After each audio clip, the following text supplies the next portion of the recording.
नमस्कार, स्वागत है आप सभी को। आज की विषय है श्री राम जी की पवित्र जन्म कथा, रामनवमी की पूजा विधि एवं शुभ मुहूर्त। रामायण और रामचरितमानस हमारे पवित्र ग्रंथ है। तुलसीदास जी ने श्री राम को ईश्वर मानकर रामचरितमानस की रचना की है, किंतु आदि कवि वाल्मीकि ने अपने रामायण में श्री राम को मनुष्य माना है। तुलसीदास जी ने रामचरितमानस को राम के राज्याभिषेक के बाद समाप्त कर दिया है। वहीं आदि कवि श्री वाल्मीकि ने अपने रामायण में कथा को आगे श्री राम के महाप्रयाण तक वर्णित किया है। आइए जानते हैं यहाँ श्री राम की पवित्र जन्म कथा। श्री राम जी की पवित्र जन्म कथा के अनुसार महाराजा दशरथ ने पुत्र प्राप्ति हेतु यज्ञ आरंभ करने की ठानी। महाराज की आज्ञा अनुसार श्याम घोड़ा चतुरंगिनी सेना के साथ जुड़वा दिया गया। महाराज दशरथ ने समस्त मनस्वी, तपस्वी, विद्वान ऋषि मुनियों तथा वेद विज्ञ परिकांड पंडितों को यज्ञ संपन्न करने के लिए बुलावा भेज दिया। निश्चित समय आने पर समस्त अभयागतों के साथ महाराज दशरथ अपने गुरु वशिष्ठ जी तथा अपने परम मित्र अंग के अधिपति लोकपाद के जमाता ऋग ऋषि को लेकर यज्ञ मंडप में पधारे। इस प्रकार महान यज्ञ का प्रतिवत शुभारंभ किया गया। संपूर्ण वातावरण वेदों की रचनाओं के उच्च स्वर में पाठ से गूंजने तथा समीठा सुगंध से महकने लगा।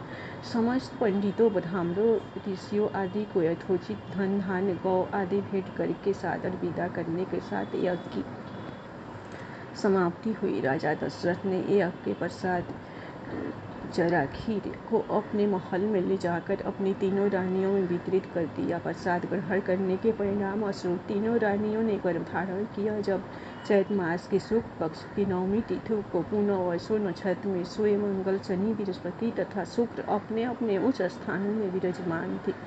कर्क लगन का उदय होते ही महाराज दशरथ की बड़ी रानी कौशल्या के गर्भ से एक शिशु का जन्म हुआ, जो कि नीलवर्ण चुंबकीय आषण वाले, अत्यंत तेजोमय, परम कांतिवान तथा अत्यंत सुंदर था। उस शिशु को देखने वाले देखते रह जाते थे। इनके पश्चात शुभ नक्षत्र और शुभ घड़ी में महारानी कैकेयी के एक तथा तीसरी रानी सुमित्रा को 2 तेजस्वी पुत्रों का जन्म हुआ। संपूर्ण राज्य में आनंद मनाया जाने लगा। महाराज के 4 पुत्रों के जन्म के उल्लास में गंधर्व गान करने लगे, अप्सराएं नृत्य करने लगी, देवता अपने विमानों में बैठकर पुष्प वर्षा करने लगे।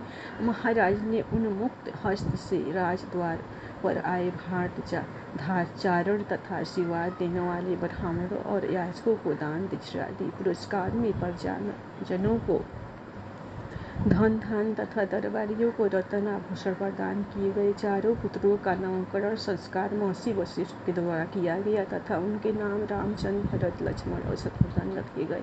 आयु बढ़ने के साथ ही साथ रामचंद्र गुणों में भी अपने भाइयों से आगे बढ़ने तथा प्रजा में अत्यंत लोकप्रिय होने लगे। श्री राम में अत्यंत विलक्षण प्रतिभा थी, जिसके परिणाम स्वरूप अल्पकाल में ही वे समस्त विषयों में पारंगत हो गए। उन्हें सभी प्रकार के अस्त्र शस्त्रों को चलाने तथा हाथी, घोड़े एवं सभी प्रकार के वाहनों की सवारी में उन्हें असाधारण निपुणता प्राप्त हो गई। वे निरंतर माता पिता गुरुजनों की सेवा में लगे रहते थे। उनका अनुसरण शेष 3 भाई भी करते थे और गुरुजनों के प्रति जितनी सदा भक्ति इन चारों भाइयों में थी, उतना ही उसमें परस्पर प्रेम और सौहार्द भी था। महाराज दशरथ का हृदय अपने चारों पुत्रों को देखकर गर्व और आनंद से भरा उठता था। धार्मिक ग्रंथों के अनुसार त्रेता युग में भगवान राम का जन्म चैत्र शुक्ल पक्ष नवमी के दिन हुआ था, जिसे श्री राम नवमी के रूप से मनाया जाता है, जिसका उद्देश्य रावण की अत्याचारों का खात्मा तथा अधर्म का नाश करके धर्म की स्थापना करना था। रामनवमी क्यों मनाते हैं? चैत मास में शुक्ल पक्ष की नवमी तिथि को रामनवमी का पर्व मनाया जाता है। इस बार रामनवमी 17 अप्रैल 2024 बुधवार को मनाई जाएगी। रामनवमी भारत में एक बहुत ही प्रमुख त्यौहार है, जिसे बेहद उल्लास के साथ मनाया जाता है। हिंदुओं के लिए रामनवमी का बड़ा ही महत्व है। शास्त्रों के अनुसार इस दिन भगवान राम का जन्म हुआ था, जिसे लोगों द्वारा बड़े स्तर पर मनाया जाता है। भगवान राम को विष्णु जी का अवतार माना जाता है। हिंदू धार्मिक ग्रंथों के अनुसार त्रेता युग में रावण के अत्याचारों को समाप्त कर और पुनः धर्म की स्थापना हेतु भगवान विष्णु ने धरती पर मनुष्य के रूप में राम अवतार लिया था। पूरे देश में रामनवमी के पर्व को उत्साह के साथ मनाया जाता है, लेकिन उत्तर भारत में विशेष रूप से अयोध्या में इस दिन को भव्य तरीके से मनाया जाता है। आपको बता दें कि इस दिन कन्या पूजन भी किया जाता है। इस दिन भगवान को प्रसाद के रूप में पंचामृत, श्रीखंड, खीर या हलवे जैसी चीज़ों का भोग लगाया जाता है। राम जी के पूजन में दूध और घी का अहम स्थान होता है। आप रामनवमी के अवसर पर श्रीखंड बना सकते हैं। श्री रामनवमी की पूजा विधि शुभ मुहूर्त। हिंदू पंचांग के अनुसार रामनवमी का इस बार 16 अप्रैल को दोपहर 1:30 पर आरंभ हो जाएगी। इसका समापन 17 अप्रैल दोपहर में 3:14 पर होगा। उदया तिथि को मान्यता के अनुसार रामनवमी का पर्व 17 अप्रैल को मनाया जाएगा। रामनवमी के दिन ही चैत्र नवरात्र का समापन भी होगा। लोग जो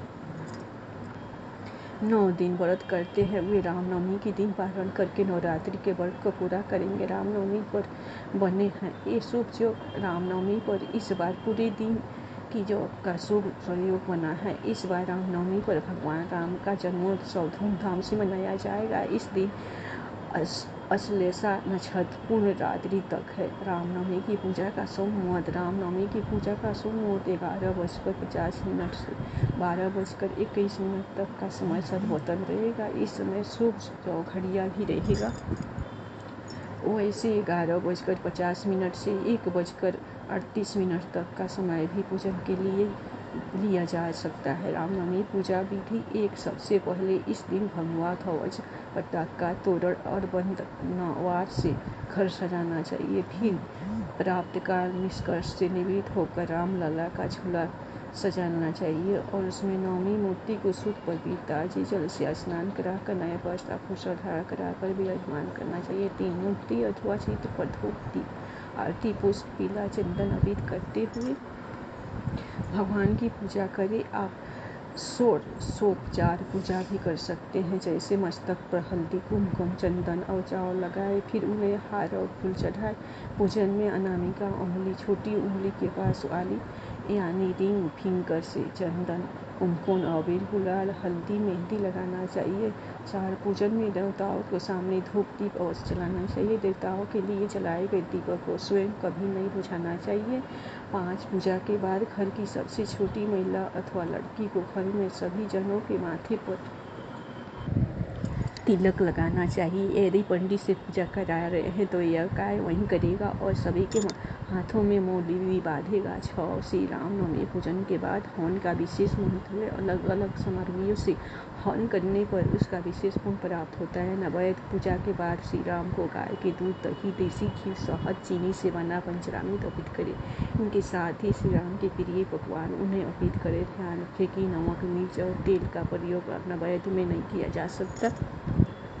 प्रत्येक पकवान पर तुलसी का एक पत्ता रखा जाता है। श्री राम के सबसे प्रिय पदार्थ खीर और फल मूल को प्रसाद के रूप में तैयार करके पहले से ही रख ले। प्रसाद के रूप में खासकर पीसे धनिये को घी में सेक कर उसमें गुड़ या पीसी हुई शक्कर मिलाकर प्रसाद बांटी जाती है, जिसे पंजीरी कहते हैं। राम भोग एक भगवान श्री राम जी को केसर भात, खीर, कलाकंद, बर्फी, गुलाब जामुन का भोग प्रिय है।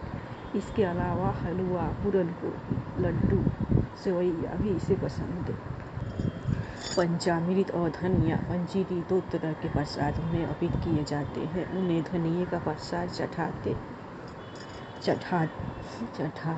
धनिये पंजीरी करते हैं। धनिये का प्रसाद चढ़ाते हैं, इसे धनिया पंजीरी करते हैं। इसे माँ पंजीरी भी कहते हैं। यह कई तरह के बनाई जाती है। आरती और भजन जिस भी देवी का देवता के तीज पूजा त्यौहार पर या नित्य उनकी की जा रही है तो अंत में उनकी आरती करके नैवेद्य चढ़ाकर पूजा का समापन किया जाता है। 2 श्री रामचरितमानस के बालकांड सदा से पाठ करना अथवा श्रवण करना चाहिए। श्री राम का भजन पूजन कीर्तन करें। प्रेम से बोलिए जय श्री राम और दिल खोलकर श्री राम जी के जन्म दिवस पर लाइक सब्सक्राइब कीजिए।